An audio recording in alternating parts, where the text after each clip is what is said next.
YS Jagan అధ్యక్షతన వైఎస్ఆర్సీపీ శాసనసభాపక్ష సమావేశం జరిగింది.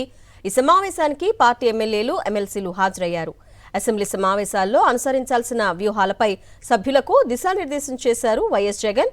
శాసనసభలో వైఎస్ఆర్సీపీ వాయిస్ వినిపించకూడదని ప్రభుత్వం కుట్ర చేస్తోందన్నారు వైఎస్ జగన్. అందుకే ఏకైక ప్రతిపక్ష పార్టీ అయిన ప్రధాన ప్రతిపక్షంగా గుర్తించడం లేదన్నారు. మండలిలో మంచి సంఖ్యాబలం ఉందని, అక్కడ ప్రజా సమస్యలపై గట్టిగా గొంతెత్తాలని నేతలకు సూచించారు. ప్రభుత్వాన్ని గట్టిగా ప్రశ్నించాలన్నారు.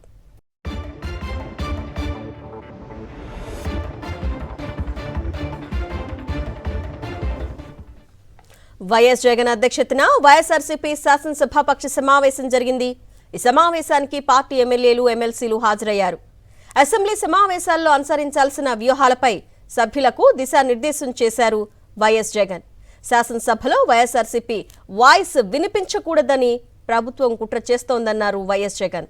అందుకే ఏకైక ప్రతిపక్ష పార్టీ అయినా ప్రధాన ప్రతిపక్షంగా గుర్తించడం లేదన్నారు. మండలిలో మంచి సంఖ్యాబలం ఉందని, అక్కడ ప్రజా సమస్యలపై గట్టిగా గొంతెత్తాలని నేతలకు సూచించారు. ప్రభుత్వాన్ని గట్టిగా ప్రశ్నించాలన్నారు.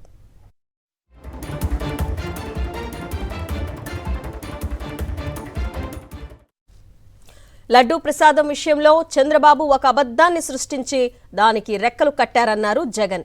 వైఎస్ఆర్సీపీపై నిరంతరం బురద జల్లుతూ దుష్ప్రచారం చేస్తున్నారని మండిపడ్డారు. లడ్డూ విషయంలో ప్రజలకు క్షమాపణ చెప్పాల్సింది చంద్రబాబేనన్నారు.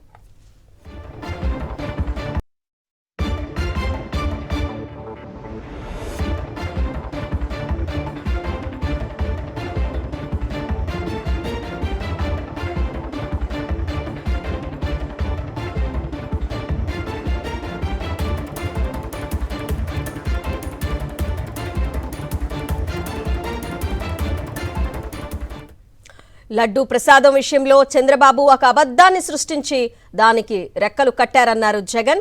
వైఎస్ఆర్సీపీపై నిరంతరం బురద జల్లుతూ దుష్ప్రచారం చేస్తున్నారని మండిపడ్డారు. లడ్డూ ప్రసాదం విషయంలో ప్రజలకు క్షమాపణ చెప్పాల్సింది చంద్రబాబేనన్నారు.